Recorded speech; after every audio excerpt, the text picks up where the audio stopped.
नमस्कार। स्वागत है आप सभी का आज की इस विशेष कक्षा में। आज हम काव्य शास्त्र पर बात करेंगे।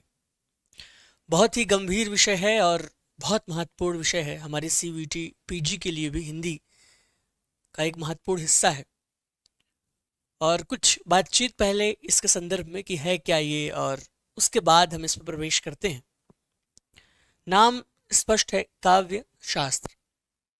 तो आप जानते हैं कि दुनिया में तमाम जितने विषय हैं हर क्षेत्र के, सबका अपने एक शास्त्र होता है। जैसे भौतिक का भौतिक शास्त्र है, रसायन का तो रसायन शास्त्र है। हमारे यहाँ हमारी परंपरा में, भारतीय परंपरा में तमाम विषयों के अलग अलग अपने शास्त्र रहे हैं। मैं आपको बताऊं कि धनुष विद्या के अलग शास्त्र, मतलब शास्त्र शब्द बहुत बड़ा है और किसी भी विषय के साथ जोड़ देने पर उसका अपना शास्त्र बन जाता है। चूंकि हम हिंदी साहित्य पढ़ रहे हैं, हिंदी साहित्य में काव्य शास्त्र या साहित्य शास्त्र का बहुत ज्यादा महत्व है। एक और महत्वपूर्ण बात कक्षा शुरू करने से पहले, कि हम जो आज के दिन यहाँ पढ़ेंगे काव्य शास्त्र के विषय में, वह परीक्षा उपयोगी दृष्टि से महत्वपूर्ण होगा। क्योंकि काव्य शास्त्र बहुत विस्तृत भी है, तो उतना विस्तार में हम जाएंगे तो हम सिलेबस भी नहीं खत्म कर सकते अपना। तो हमें परीक्षा उपयोगी दृष्टि से कि एक भी प्रश्न ना छूटने पाए जो कि सीईटी के एग्जाम में आए और हम काव्य शास्त्र में से आए और हम ना कर पाए, ऐसा नहीं होना चाहिए। रही बात के विस्तृत अध्ययन की, तो मैं आपको बताऊं कि जो बड़े विश्वविद्यालय हैं प्रचलित प्रसिद्ध और जहाँ पे लोग जाते हैं, जैसे काशी हिंदू विश्वविद्यालय का उदाहरण देता हूँ। हिंदी विभाग में आप मास्टर्स अगर करते हैं, यहाँ पे तृतीय सेमेस्टर में भारतीय काव्य शास्त्र लगा हुआ है आपके सिलेबस में, और 18 से 20 प्रोफेसर एक ही इसी विषय को, काव्य शास्त्र को, आपको गहराई से पढ़ाते हैं। ठीक है, तो उसका अपना आनंद है। तो वहां तक पहुंचने के लिए भी हमें इस स्टेप से होकर के जाना होगा, यानी परीक्षा उपयोगी दृष्टि से हमें सीवीटी की दृष्टि से पढ़ना होगा। उसके बाद तो फिर गहराई में पढ़ने का अपना एक अलग आनंद है, और वो व्यवस्था काशी हिंदू विश्वविद्यालय देता ही है। तो आइए हम कुछ महत्वपूर्ण तथ्य, कुछ महत्वपूर्ण समझ विकसित करते हैं काव्य शास्त्र के विषय में। काव्य शास्त्र, जैसे मैंने पहले बताया, कविता का शास्त्र। अब चूंकि जैसे भाषा के लिए जो स्थान व्याकरण का है, वही स्थान कविता के लिए, कविता के विषय में बातचीत करने के लिए काव्य शास्त्र में आपको इसका अध्ययन किया जाता है। यानी कि काव्य शास्त्र एक ऐसा विषय है जिसमें हम कविता क्या है, कविता अच्छी कैसे होती है, क्या कविता है, क्या कविता नहीं है, कविता का उपयोग क्या क्या है, कविता कितनी ज़रूरी है, इन सारे विषयों पर हम बातचीत करते हैं काव्य शास्त्र के अंतर्गत। इसमें तीन महत्वपूर्ण, जो आपके सिलेबस में तीन महत्वपूर्ण हिस्सा है काव्य शास्त्र के विषय में। एक है काव्य लक्षण, एक है काव्य हेतु, एक है काव्य प्रयोजन। तो वहां तक हम लोग चलते हैं, देखते हैं कि ये तीनों हैं क्या।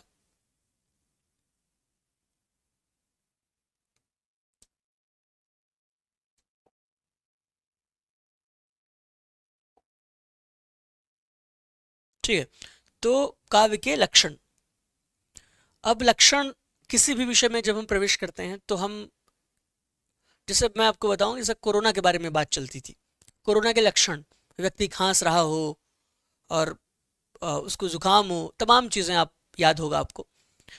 ठीक है, तो ये लक्षण मतलब कि कैसे हम जाने कि फला अमुक वस्तु जिसे हम जो समझ रहे हैं वह है कि नहीं है। काव्य के लक्षण यानी वो सारी चीज़ें जो हम देख के बता सकते हैं कि कविता है कि नहीं है।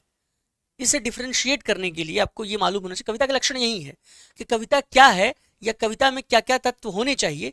इस विषय पर काव्य लक्षण में हम लोग बातचीत करते हैं। देखें कि एक परंपरा, चूंकि जो भी जब भी कोई नया विषय हम पढ़ते हैं, ये सबको याद होगा कि स्कूलों में आपने कविता पढ़ी होगी, कहानी, नाटक, उपन्यास सब पढ़ा होगा, लेकिन काव्य शास्त्र नहीं पढ़ा होगा। व्याकरण भी आपने पढ़ा होगा। तो काव्य शास्त्र बिल्कुल आपके लिए, खासतौर पे जब हम स्कूलों से पहली बार ग्रेजुएशन कर रहे होते हैं हिंदी के साथ, स्कूलों से निकल करके, तो काव्य शास्त्र बिल्कुल नया सा विषय हो जाता है। तो इसलिए हम जब भी कोई विषय नया पढ़ते हैं तो हम उसके पुराने आचार्यों से क्रमबद्ध तरीके से पढ़ते हैं, मतलब पहले कौन किसने क्या कहा। तो एक परंपरा यही होती है अध्ययन की, हम पहले से और पूर्व से उत्तर की तरफ बढ़ते हैं। तो जब भी काव्य लक्षण की हम बात करेंगे तो हम देखेंगे पहली बार किसने बात की काव्य के लक्षण के संदर्भ में, किसने कविता का लक्षण दिया कि कविता में ये तत्व होने चाहिए। इसमें जो पहला नाम आता है अग्नि पुराणकार का। ठीक, अग्नि पुराण में यह श्लोक उद्धृत है जिसमें कविता के कुछ लक्षण बताए गए हैं। ध्यान देंगे कि अभी हमारा जो काव्य शास्त्र में जब हम शुरू करते हैं काव्य शास्त्र, तो भरत मुनि सिक्के नाट्य शास्त्र से यह हिस्सा या भाग, हमारा महत्वपूर्ण भाग भरत मुनि के नाट्यशास्त्र से शुरू होता है। लेकिन उनसे भी पहले अग्नि पुराण में यह श्लोक पाया जाता है कविता के विषय में, तो इसलिए इस श्लोक पर भी विचार प्रकट करना या इस श्लोक को भी समझना हमारा फर्ज है। क्या श्लोक में क्या कहा गया है कि ध्यान देंगे, संक्षेप संक्षेप संक्षेपात वाक्यम इष्टार्थ, ठीक है। तो नहीं, संक्षेप शब्द का कुछ महत्वपूर्ण कीवर्ड पकड़ें और उससे आइडिया लगाएं कि कैसे प्रश्न बनते हैं या फिर क्या कहना चाहता है कोई श्लोक।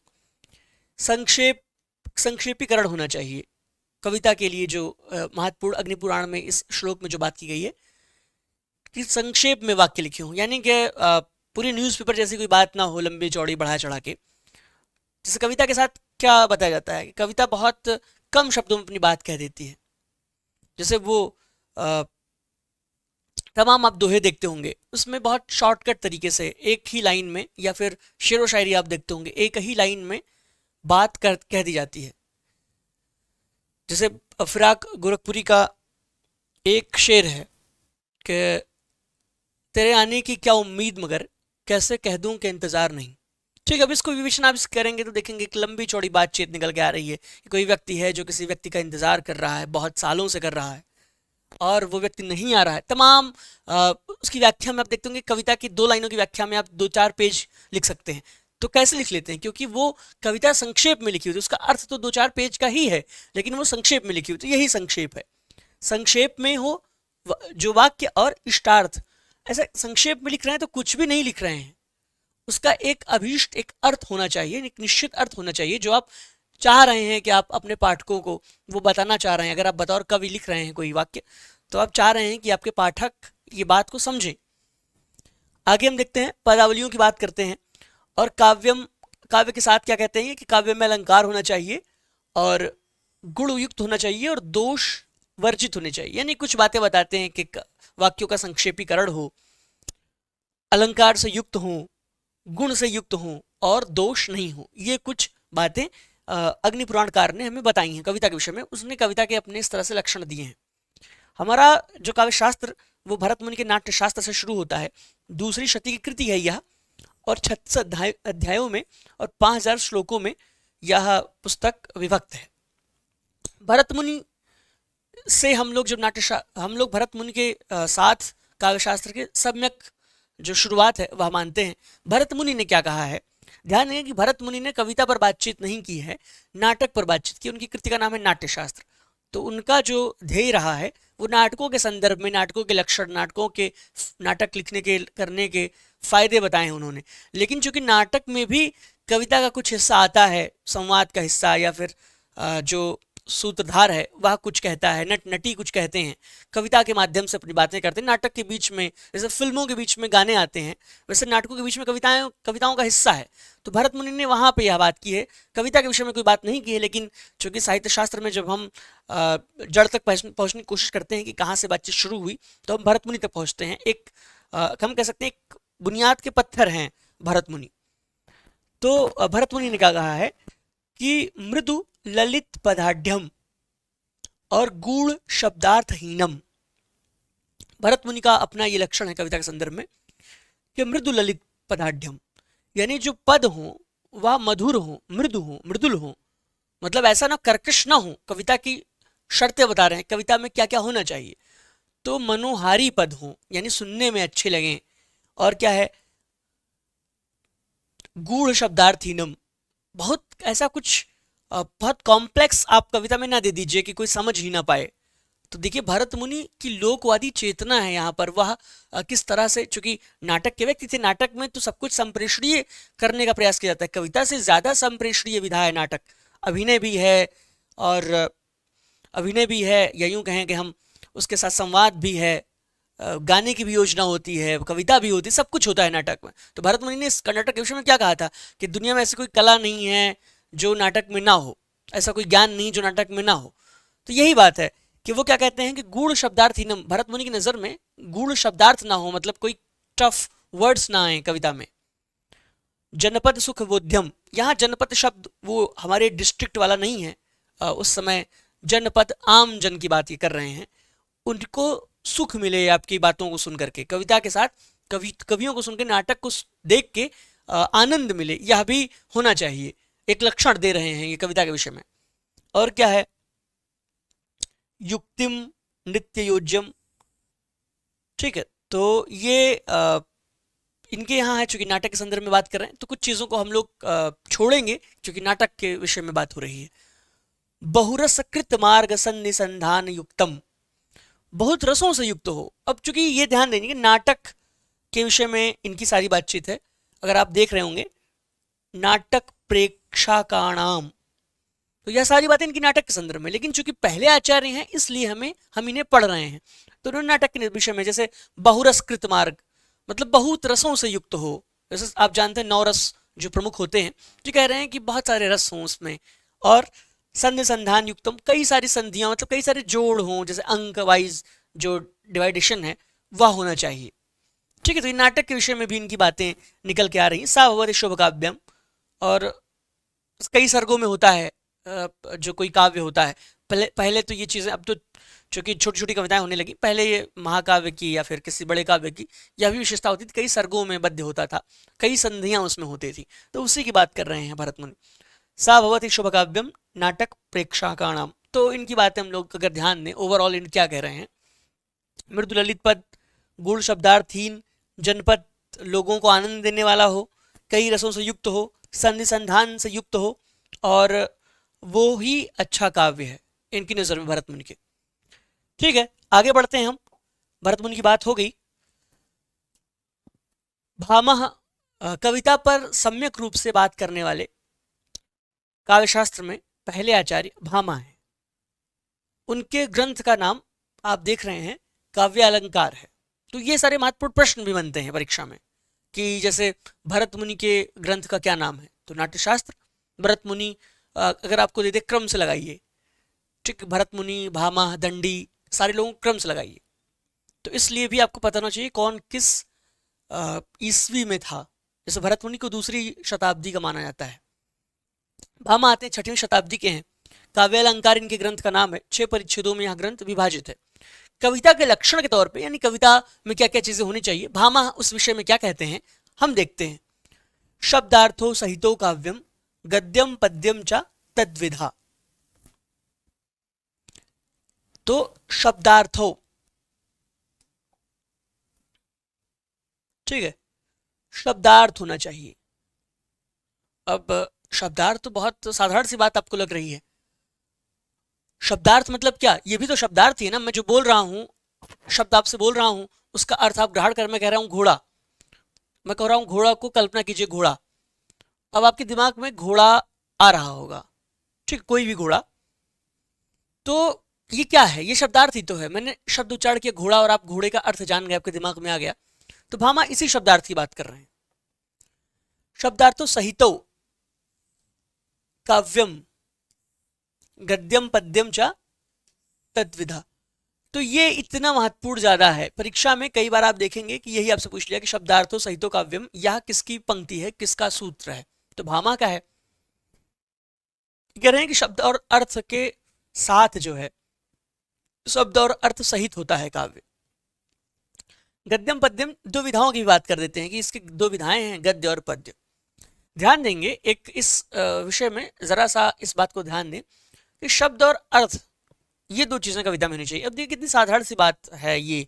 शब्द और अर्थ तो हर जगह है, आप न्यूज़पेपर पढ़ते हैं वहां भी तो शब्द और अर्थ हैं, ठीक है। तो ऐसा कुछ विशेष नहीं बताया है, पर चूंकि पहले बताया है अन्य लोगों की तुलना में, इसलिए जो भामा का सूत्र है वो महत्वपूर्ण है। बाकी ऐसा कुछ विशेष आप देख रहे हैं कि कविता के विषय में नहीं बता दे रहे हैं भामा शब्द और अर्थ होना चाहिए, ये कौन सी बात हुई। ये तो फिर हर विषय में, साइंस पढ़ते हैं आप, दूसरे विषय पढ़ें, किसी से बातचीत करते हैं, उसमें भी तो शब्द और अर्थ होता ही है।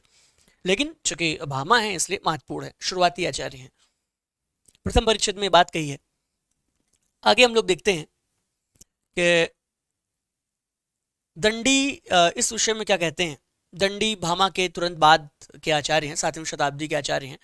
अच्छा, कुछ चीज़ें मैं आपको अतिरिक्त इस विषय में जब बातचीत हो रही है तो मैं बता दूं कि कविता के बहुत सारे अंग होते हैं, जैसे रस हुआ, अलंकार हुआ, छंद हुआ, तमाम अंग हैं। जो शुरुआती साहित्य शास्त्र है या काव्य शास्त्र है उस पर अलंकारवादियों का बहुत प्रभाव रहा। अलंकारवादी आचार्य जिन्होंने कविता के अलंकार नामक अंग को ही सर्वप्रधान समझा, उसमें भामा है, दंडी है, ठीक है, ये लोग शुरुआती जो आचार्य थे। तो इनके ग्रंथ का नाम कई बार आप देखते होंगे अलंकार, जैसे काव्य अलंकार शब्द मिल रहा है। तो अलंकार शुरू के दिनों में इतना प्रभावी काव्य का अंग था कि उस काव्य के साथ अलंकार जुड़ा ही रहता था, क्योंकि जो भामा है वह अलंकार को सबसे प्रधान तत्व मानते हैं कविता का। जो भामा है अलंकार को सबसे प्रधान तत्व, आप देखें इतना प्रधान मानते हैं कि इनके ग्रंथ का नाम ही है काव्य अलंकार। तो जो अलंकारवादी लोग होते हैं उनकी दृष्टि कविता के भीतरी तत्व की बजाय बाहरी तत्व पर होती है, जैसे शब्दों पर, शब्दों के चमत्कार पर, ठीक है। उसमें उसी पर अनुक्रम में हम देखते हैं दंडी को। दंडी क्या कहते हैं कि शरीरम तावदिष्टार्थम व्यवच्छिन्ना पदावली। अगर बिल्कुल भी कोई सेंस नहीं लगाना है, सिर्फ रटना है, इस पद्धति पर भी आप परीक्षा पास करना चाहते हैं, तब भी दंडी का यह सूत्र याद कर लें, ठीक है, जिसका अर्थ होता है कि इष्ट अर्थ को प्रकट करने वाली पदावली तो शरीर मात्र है, ठीक है। मतलब ये जो बात कही जाती है ना कि शब्दार्थ हो, पदावली हो और उससे अर्थ निकले, अभीष्ट अर्थ निकले। दंडी इसके विषय में कह रहे हैं कि अगर अभीष्ट अर्थ ही निकलेगा तो फिर ये तो शरीर मात्र है। मतलब कविता कहाँ है, कविता की अवस्थिति वो वामन से ही, वो पूरी कविता की आत्मा संबंधी पूरी जो चर्चा है वो वामन से शुरू होती है कि कविता के भीतर क्या है, आत्मा कहाँ अवस्थित है, इस विषय में। पर इतना ध्यान दें कि दंडी का यह सूत्र महत्वपूर्ण है। इसके अलावा आनंदवर्धन ने भी ऐसी ही मिलती जुलती बात कही है कि शब्दार्थ शरीरम तावत काव्यम, कि जिस शब्दार्थ की बात करते हैं भामा की कविता में शब्दार्थ होना चाहिए, उसी विषय में हम आनंदवर्धन का ये मत देखें कि काव्य तो शब्दार्थ के शरीर वाला है, उसकी आत्मा या वास्तविक तत्व कुछ और ही है। यानी कि भामा कविता के लक्षण के रूप में शब्दार्थ को बताते हैं। उसी संदर्भ में आनंदवर्धन कहते हैं कि अगर शब्दार्थ है तो शब्दार्थ तो शरीर मात्र है। मतलब किसी भी विषय में शब्दार्थ होते हैं, कविता के लिए जरूरी थोड़ी ना है। मैं आपसे बात कर रहा हूँ ये भी शब्दार्थ है, तो क्या ये कविता तो हो नहीं जाएगा? तो यानी कि कविता में जो शब्दार्थ है वह केवल शरीर मात्र है, काव्य की आत्मा कुछ और है। काव्य की आत्मा मतलब वह जो तत्व जिससे कविता कविता बनती है, नहीं तो कविता और अन्य विषयों में क्या अंतर है, ठीक है। ये बात ध्यान देना जरूरी है। आगे बढ़ते हैं हम, वाम आनंदवर्धन का यह सूत्र भी याद रखें। वामन अगले आचार्य हैं, 8वीं शती के आचार्य वामन।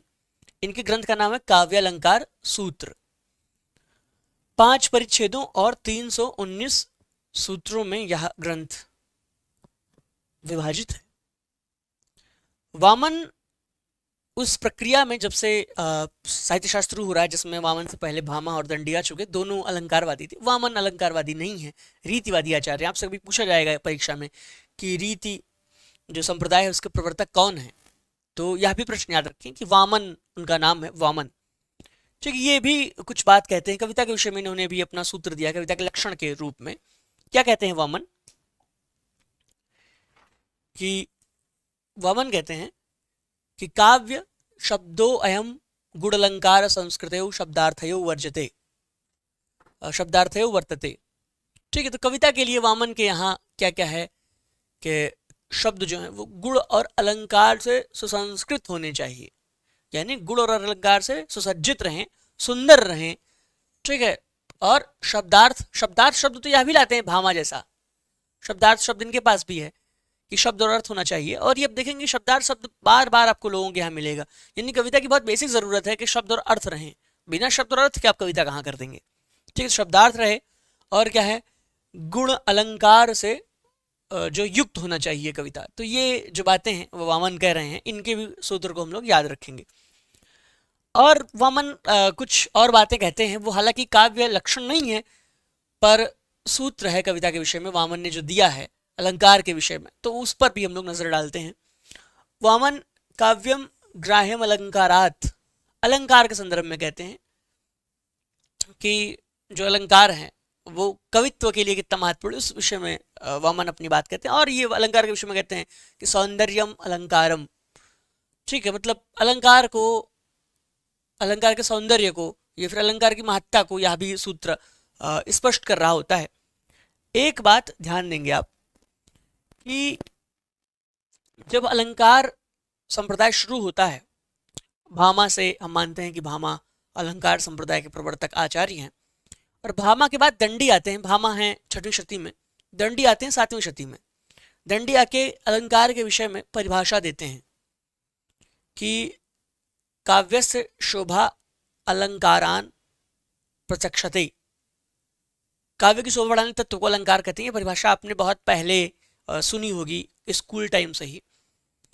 तो ये परिभाषा दंडी की परिभाषा से मिलती जुलती। दंडी कहते हैं कि कविता की शोभा बढ़ाने तत्वों को अलंकार कहते हैं, दंडी ने बात कही। वामन उनके बाद 8वीं शताब्दी में आते हैं और वो इस बात से थोड़ा सा अंतर प्रकट करते हैं, थोड़ा सा मत विरोध करते हैं कि काव्य की शोभा बढ़ाने तत्व को अलंकार नहीं कहते हैं। वो क्या कहते हैं कि काव्य शोभाया कर्तारो धर्मः गुणः, कि काव्य की शोभा बढ़ाने वाले तत्वों को, जो है काव्य की शोभा बढ़ाने वाला जो तत्व है वह गुण है, ना कि अलंकार। ये कौन कह रहा है? वामन कह रहे हैं। लेकिन काव्य की शोभा बढ़ाने वाले तत्व को अलंकार किसने कहा था? दंडी ने कहा था। तो क्या कहते हैं कि धर्म गुण है और तत् अतिशय हेतवस्तु अलंकार, कि और जो इसकी अतिशयता है वह अलंकार करता है, यानी गुण को बढ़ाने का काम। ठीक है, लेकिन काव्य के साथ जो है वो अलंकार का ये सूत्र क्या परिभाषित करता है कि काव्य के साथ जो आत्मा का संबंध है वह अलंकार का नहीं है, काव्य के साथ जो निकटस्थ संबंध है वह गुण का है। दंडी जो वामन है वह इस बात को कहते हैं और अलंकार को प्रतिस्थापित कर देते हैं अपने इस सूत्र से। काव्य की शोभा करने वाले धर्म गुण हैं और उसका अतिशय करने वाले धर्म अलंकार। यही बात जो मैं आपसे कह रहा था। अच्छा, अब कुछ फैक्ट महत्वपूर्ण जो कि परीक्षा में आपसे पूछा जाता है उस पर नजर डाल देते हैं। पहले आचार्य जिन्होंने काव्यात्मा का प्रश्न उठाया, यानी वामन पहले आचार्य हैं, ठीक है, जिन्होंने काव्यात्मा का प्रश्न उठाया है कि काव्य की आत्मा क्या है। और काव्य की आत्मा के रूप में इन्होंने रीतिरात्मा काव्यस्य, रीति को काव्य की आत्मा के रूप में प्रस्तुत किया है। रीति क्या है, अब इस विषय पर भी थोड़ी सी जानकारी होना जरूरी है। आपसे 2-3 प्रश्न यहां से बन सकता है, जैसे रीति संप्रदाय के प्रवर्तक कौन है? वामन। और वामन या रीति संप्रदाय का आधार ग्रंथ कौन सा है? काव्य अलंकार सूत्र। और इसके बाद कि ये सूत्र रीतरात्मा काव्य ये किसका है? वामन का है। इसका मतलब क्या हुआ कि रीति ही काव्य की आत्मा है। अच्छा, अब रीति क्या है? अगर रीति, वामन ने कहा कि रीति काव्य की आत्मा है, अब अगर हम लोग जाके वामन से प्रश्न पूछें कि वामन जी रीति क्या है, तो वो हमें बताएंगे कि विशिष्ट पद रचना रीति, यानी कि विशिष्ट पदों की रचना कर दें, वही रीति है। अब जाहिर सी बात है, हम अभी तक रीति नहीं जान रहे थे तो हमने रीति पूछा, अब रीति का जवाब हमें मिला कि विशिष्ट पद रचना करना ही रीति है। अब हम जाहिर सी बात है पूछेंगे भाई विशिष्ट पद रचना क्या है। मैं आपसे कह दूं कि आप कौन सी एक्सरसाइज करते हैं, तो आप कह दीजिए मैं खास किस्म की एक्सरसाइज करता हूं। तो क्या मतलब निकला इसका? मतलब मैं तो ये भी पूछूंगा ना कि ये खास किस्म की एक्सरसाइज क्या है, विशिष्ट पद रचना रीति क्या है। तो यानी विशिष्टता क्या है, ऐसा क्या विशिष्ट है जो जिसकी वजह से रीति महत्वपूर्ण हो जाता है।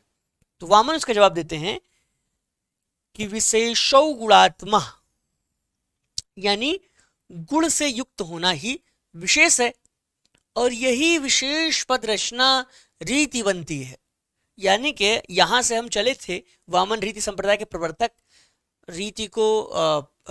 रीति की महत्ता प्रकट करते हैं, लेकिन आते आते आप देखेंगे गुण पर चले आए हैं वामन।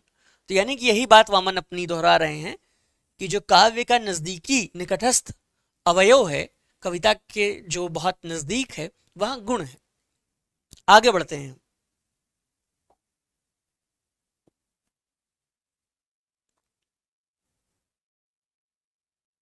कुछ परिभाषाएं बीच में छूट गई थी, हाँ मैं वहां चलता हूं।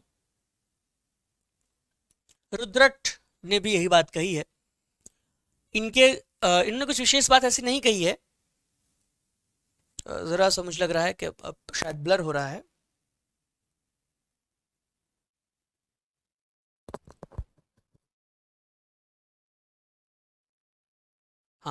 क्लियर हो गया। तो एक सेकंड, यहाँ से संभवतः दिक्कत हो रही है। रुद्रट हैं, ये भी उन्हीं अलंकारवादी आचार्यों की परंपरा में आते हैं। नवी शती में इनकी कृति है काव्यालंकार। आप देखिए नाम बिल्कुल वही है जो भामा की कृति का था, काव्यालंकार। इनकी भी कृति का नाम काव्यालंकार है, तो कंफ्यूज नहीं होना है आपको। परीक्षा में पूछ ले कि किन दो आचार्यों की कृति का नाम काव्यालंकार है, तो भामा और रुद्रट ये दो लोग हैं। 16 अध्याय और 34 श्लोकों में यह कृति विभाजित है।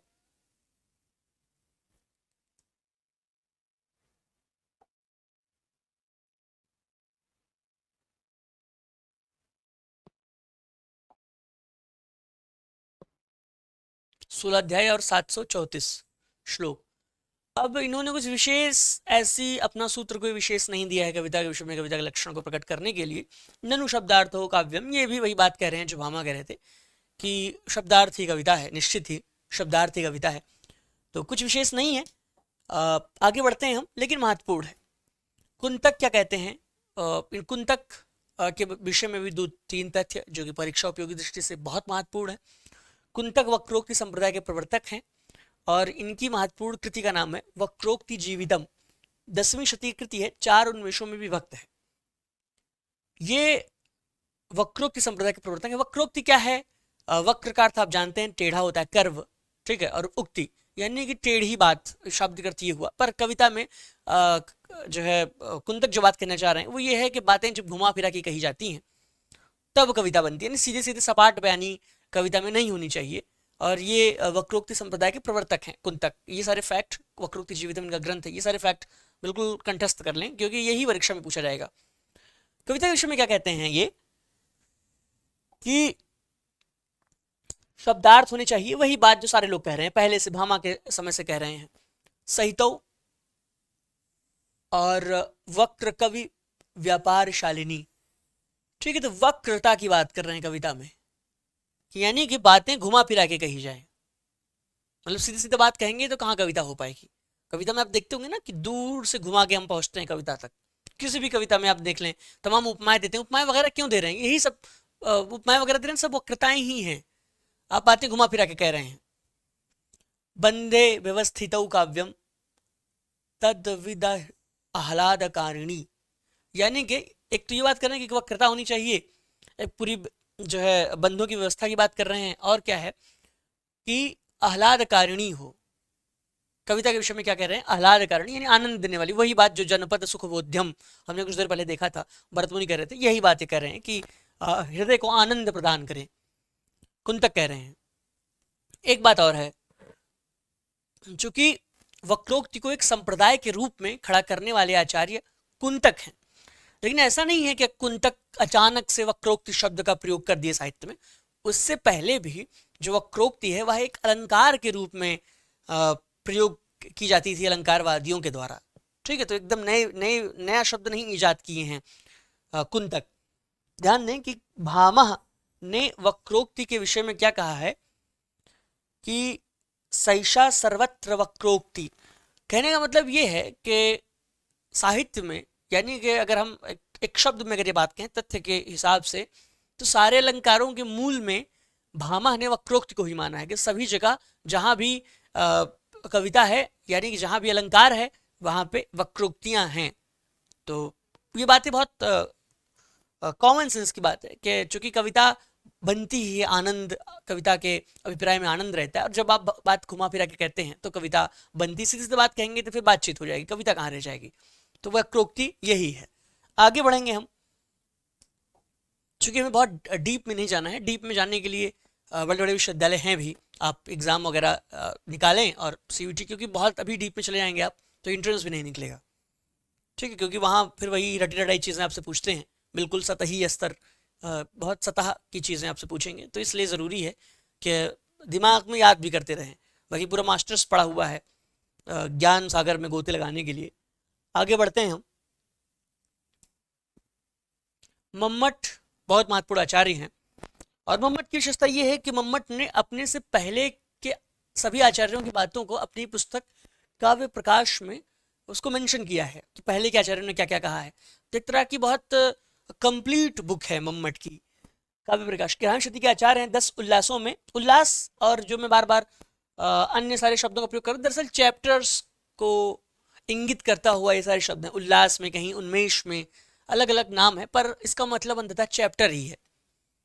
काव्य प्रकाश इनकी ग्रंथ है। और ये क्या कहते हैं, काव्य लक्षण के रूप में इनका लक्षण बहुत ज्यादा महत्वपूर्ण है और एक तरह के कंप्लीट लक्षण है। अगर हम कहें इनकी बात, इनके इस लक्षण को क्या कहते हैं ये, कि तत् दोष तत् अदोषो, यानी कि अदोष होना चाहिए, यानी कोई दोष ना रहे कविता में। कविता के लिए जरूरी शर्त में ये क्या कहते हैं कि अदोष हो। और क्या है, शब्दार्थो, शब्दार्थो आपको बार बार मिल रहा है हर जगह। सगुण यानी गुणयुक्त हो, और अलंकृति पुनः क्वापि, ठीक, कोअपि, यानी कि दोष रहित हो और गुण से युक्त हो, और अलंकार, कभी कभी अलंकार हो भी नहीं भी, मतलब चल जाएगा अलंकार से काम। यानी कि अगर आप देखें कि 6वीं शती में ये ग्राम शती के आचार्य हैं, 6वीं शती में भामा आकर के कहते हैं कि अलंकार सर्वप्रधान है, अलंकार ही सब कुछ है, अलंकार को महत्व देते हैं। और एक तरफ 500 साल बाद ये आते हैं और क्या कहते हैं कि अलंकार के बिना भी काम चल सकता है। तो यही खंडन मंडन की परंपरा रही है भारतीय ज्ञान परंपरा, कि अपने के पहले लोगों के प्रति हम श्रद्धेय तो होते हैं, लेकिन उनकी बातें जहां हमें लगती हैं कि तार्किक नहीं है, गलत हैं, तो हम विरोध भी करते हैं, अपनी नई बातें प्रस्तुत भी करते हैं। यानी बहुत समृद्ध परंपरा रही, जड़ परंपरा नहीं है भारतीय परंपरा। इससे हम लोग देख सकते हैं कि अपने से पहले लोगों की बात अगर नहीं पसंद आ रही तो विरोध कीजिए। बड़ी वैज्ञानिक पद्धति रही है हमारे यहाँ डिस्कशन करने की। देखिए कि अलंकार से छूट लेते हैं, पर ये आप इतना जान रखें कि ये पूरा जो है सूत्र आप याद रखेंगे। हेमचंद्र काव्यानुशासन में कहते हैं वही बात लगभग कि दोष युक्त ना रहे, मतलब अदोष हो, दोष रहित हो, और गुण युक्त हो, अलंकार युक्त हो, ऐसे शब्दार्थ को कविता कहते हैं। उसके बाद जयदेव आते हैं, चंद्रालोक इनकी महत्वपूर्ण कृति। कृतियां भी याद रखें सबकी जो आपको बताई जा रही हैं। निर्दोष लक्षणवती, ठीक है, मतलब दोष रहित हो, और कुछ जो विशेषताएं हैं, लक्षण, कुछ विशेषता लक्षण हैं, उनका पालन करें कविता। भूषण यानी इसी अलंकार की बात कर रहे हैं जयदेव की, उसमें अलंकार भी होना चाहिए, सा अलंकार, रसानेक, बहुत सारी बातें इन्होंने बता दी। वृत्तियां और रीति, सबका जिक्र उन्होंने कर दिया है कि कविता में ये फला फला चीजें होनी चाहिए। आगे बढ़ते हैं। विश्वनाथ 14वीं शती के आचार्य, इन्होंने क्या कहा है अपने कृति, साहित्य दर्पण इनकी कृति है जिसका नाम है साहित्य दर्पण। ध्यान देंगे एक चीज कि विश्वनाथ से पहले आप देख रहे हैं किसी के ग्रंथ का नाम साहित्य से नहीं है, काव्य काव्य काव्य यही मिल रहा है हमें। साहित्य नाम यहाँ से शुरू होता है विश्वनाथ से, यानी कि चूंकि आप जान रहे हैं कि किसी भी भाव का जो शब्द होता है, यानी किसी भी अर्थ के लिए एक शब्द निश्चित कर दिया जाता है, उसका भी स्वरूप बदलता रहता है। जिस सेंस में हम लोग साहित्य शब्द का इस्तेमाल कर रहे हैं, वह पहले आप देखेंगे साहित्य शब्द का इस्तेमाल ही नहीं होता था, तो विश्वनाथ ने साहित्य शब्द का इस्तेमाल किया है। यह बात भी विशेष रूप से याद रखेंगे। वाक्यम रसात्मकम काव्यम, यानी रस युक्त वाक्य जो है वो कविताएं हैं। अब ये देखिए, अभी तक अलंकार की बात हो रही थी, अब ये रस से युक्त वाक्य को काव्य कह रहे हैं। पंडित राज जगन्नाथ आते हैं रस गंगाधर में, ये 17वीं शती के आचार्य, बहुत बात के हैं। इन्होंने रमणीयार्थ प्रतिपादक शब्द काव्यम, यानी रमणीय अर्थ जिन पंक्तियों से प्राप्त हो वह कविता है। तो इस तरह की बातें परिवर्ती आचार्यों ने की हैं, और ये लगभग आप समझ लें कि पाश्चात्य जो मतानुसार भी कुछ बातें कही गई हैं। हालांकि इसे भी ध्यान में रखें अपने, कि वर्ड्सवर्थ क्या कहते हैं, spontaneous overflow of powerful feelings, कविता के बारे में, पावरफुल फीलिंग्स, ठीक है, कि जो कविता है वो भावों का सहज उच्छालन है, यानी आपके दिमाग में, आपकी हृदय में जब कोई भावना उठेगी आप उसे पंक्तिबद्ध कर देंगे, यही कविता है। तो अलग अलग समय पर अलग अलग लोगों ने कविता को परिभाषित किया है, कविता के लक्षण दिए हैं। रामचंद्र शुक्ल आप जान रहे हैं कविता क्या है, नाम से निबंध ही लिखते हैं। महावीर प्रसाद द्विवेदी कवि और कविता के नाम से। तो ऐसे बहुत सारे लोग हैं, समय आज बहुत सारे आचार्यों ने कविता को परिभाषित किया। आज भी कविता परिभाषित हो रही है। कल आप लोग अच्छे संस्थान से पढ़ेंगे और अच्छा ज्ञान अर्जित करेंगे, आप भी कविता को परिभाषित करेंगे कि आपके नजरिए से कविता क्या है। तो अपना अपना मत प्रकट करना, पुराने लोगों को पढ़ना और उसके हिसाब से अपना विचार बनाना, यही एक चेतन युक्त एक सचेतन विद्यार्थी का लक्षण भी है, एक बौद्धिक प्राणी का है, एक जीवित प्राणी का लक्षण भी हम मान सकते हैं। आगे बढ़ते हैं और आप समझ लें आप कि यहाँ से आपकी जो काव्य लक्षण टॉपिक है वह खत्म हो गया। और पीवी शैली का भी यही कुछ ऐसा मानना है कि poetry is the record of the best and happiest moments of the best happiest and best minds.